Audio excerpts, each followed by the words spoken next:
बिन माँ के दो भाई दो बहन। ए माँ, उठ ना माँ, उठ ना माँ। विनोद भैया, माँ को उठने को बोलो ना। देखो इंदर भैया कितना रो रहे हैं। बड़ा ही बुरा हुआ इन चारों भाई बहनों के साथ। एक इनकी माँ सीता ही तो थी जो आज वो भी चली गई। इस दुनिया से अब बेचारे इन बिन माँ के बच्चों को कौन देखेगा। वही तो मोहन, अरे एक माँ बिना बाप के भी बच्चे पाल लेती है, मगर एक बाप नहीं। यूं तो ये दोनों भाई हैं, मगर हैं तो ये भी बच्चे।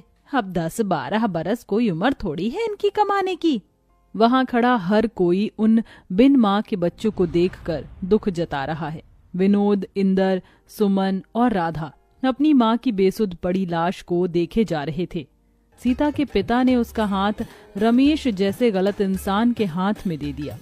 सीता को शादी के बाद पता चला कि रमेश पियक्कड़ है, मगर हर औरत की तरह सीता ने भी इस उम्मीद से कि एक न एक दिन रमेश सुधर जाएगा, उसने इस रिश्ते को निभाया और 2 बेटी और 2 बेटों को जन्म दिया। सारा जीवन दुख उठाकर उसने भरसक उन्हें पालने की जिम्मेदारी उठाई, मगर उसका कमजोर शरीर जरूरत से ज्यादा मेहनत करने की वजह से कई बीमारी में घिर गया और आज सीता इस दुनिया में नहीं रही। विनोद ने डबडबाई आंखों से अपनी माँ के शव को देखकर कहा, इंदर भाई, माँ का अंतिम संस्कार करना है। दोनों भाई अर्थी उठाए शमशान घाट लाकर अंतिम संस्कार करते हैं। ठंड इतनी भयंकर थी कि बेचारे उन बिन माँ के भाई बहनों का रोम रोम कांप उठा था। दुधमुही राधा चिता को जलता देख बस रोए जा रही थी।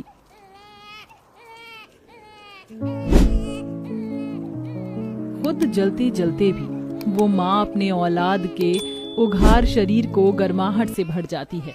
बेचारे उन चारों भाई बहनों को भूखे प्यासे 2 दिन हो जाते हैं।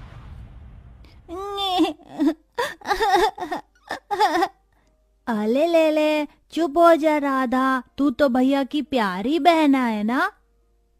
भैया, राधा को दूध पीना है, वो भूख से रो रही है। बस अब मैं मेरी दोनों बहनों को ऐसे भूखा नहीं देख सकता। इंदर, तू इनका ख्याल रखना, मैं खाना लेके आऊंगा। मैं भी आपके साथ चलूंगा भैया, हमारी दोनों बहनें हम दोनों भाइयों की जिम्मेदारी है। ये ले सुमन, राधा का ख्याल रखना। 2 साल की राधा को सुमन की गोद में देकर दोनों भाई उस ठंड के कहर में काम ढूंढने निकल जाते हैं। ओह भैया, यहाँ तो कितनी ठंड है और कोहरा भी, कुछ भी दिखाई नहीं दे रहा। हमें आगे चलना होगा। कुछ दूर आगे आकर वो कुछ लोगों को अनाज की बोरियां उतारते देखते हैं। चल भाई, वहाँ चलकर काम मांगते हैं। हाँ भैया। जरा जल्दी जल्दी बोरी उतारो। दोनों भाई रामनाथ के आगे हाथ जोड़कर खड़े हो जाते हैं। सेठ जी हमें भी काम दे दीजिए। मगर बच्चों, तुम तो अभी बहुत छोटे हो और ये बोरियां उतनी ही भारी हैं, उठा पाओगे तुम? तभी दोनों की आंखों के सामने अपनी बहनों का भूखा चेहरा आ जाता है। हाँ सेठ जी, हम उठा लेंगे, क्योंकि इस वक्त हमें अपनी दोनों बहनों के लिए खाना लेकर जाना है। रामनाथ दोनों को काम दे देता है। ठंड में बोझा ढोके खाना लिए वो घर जाते हैं और अपनी बहनों को पेट भर कर खिलाकर खुद भूखे सो जाते हैं। ऐसे ही 15 साल बीत जाते हैं। विनोद, इंदर, ये लो तुम्हारी आज की दिहाड़ी। कितने हैं सेठ जी? दोनों के मिलाकर पूरे 2000 हैं। बहुत बहुत शुक्रिया सेठ जी। विनोद, कितनी बार कहा है मुझे सेठ जी मत कहा कर, काका कहा कर। कितने छोटे से आए थे तुम यहाँ, 15 साल बीत गए। तुम दोनों भाइयों की वजह से मेरा कल का छोटा सा गोदाम राशन मिल बन गया है। खैर, पिछले 2 दिन से तुम घर नहीं गए। जाओ, तुम्हारी दोनों बहनें चिंता कर रही होंगी। चलो भैया, घर चलते हैं। तभी उन्हें जाता देखकर रामनाथ ने कहा, इन दोनों भाइयों को देखकर लगता ही नहीं है कि ये बिन माँ के बच्चे हैं। खुद पर दुख उठाकर अपनी दोनों बहनों को पढ़ाया लिखाया। ईश्वर ऐसा भाई और ऐसी औलाद हर माँ को दे। राधा, सुमन, कहाँ हो हमारी प्यारी बहनों? विनोद भैया, इंदर भैया, कहाँ थे आप? आप दोनों को देखो तो मुंह कैसे मुरझाया हुआ सा है। अरे वो सब छोड़ो और ये देखो, हम तुम दोनों के लिए क्या लाए हैं। क्या लाए हैं भैया? अरे ये तुम दोनों के लिए दो दो जोड़ी सूट और ये स्वेटर।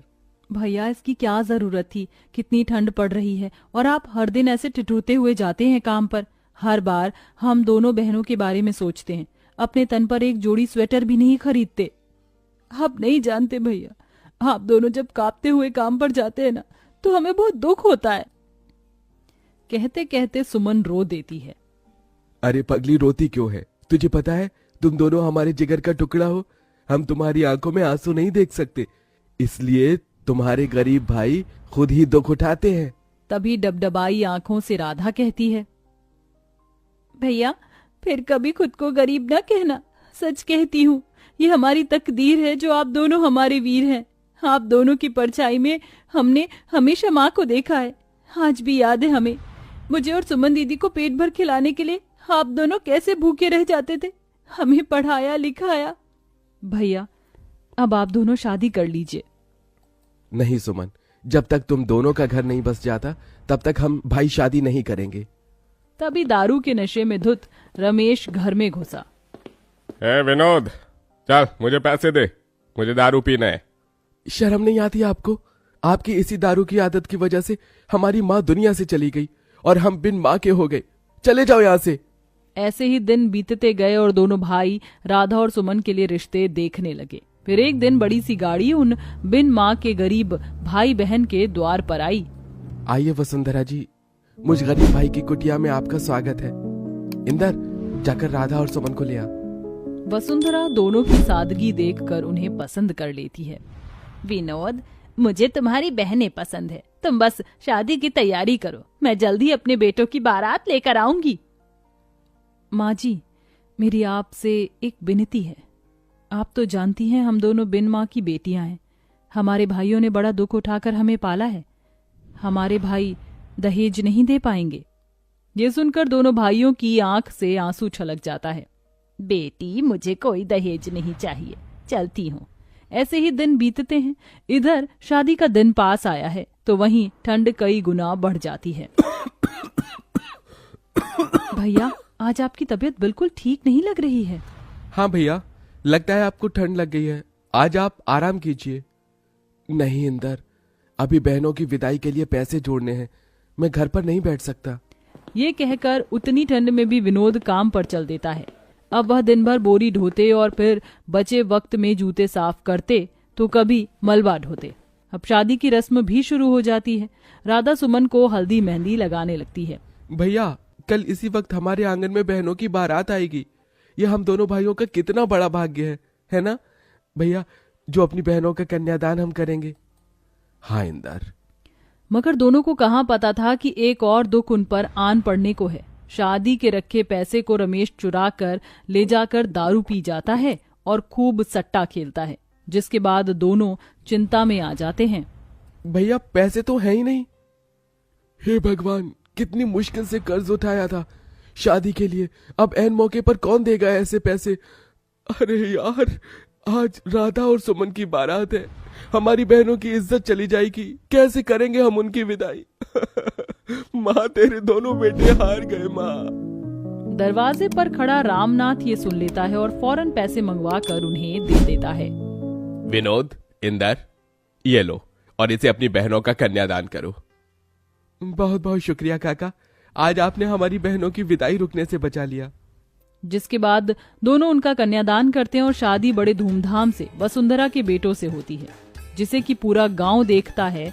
और विदा होते हुए सुमन दिल से रोते हुए कहती है, भैया, आपने हम दोनों के लिए माँ और पिता दोनों का फर्ज निभाया। जाते जाते इस बहन को एक खुशी और दे दो। बोल मेरी बहन। भैया, अब बस अपना घर बसा लो, हम दोनों आपका घर बसते देखना चाहती हैं।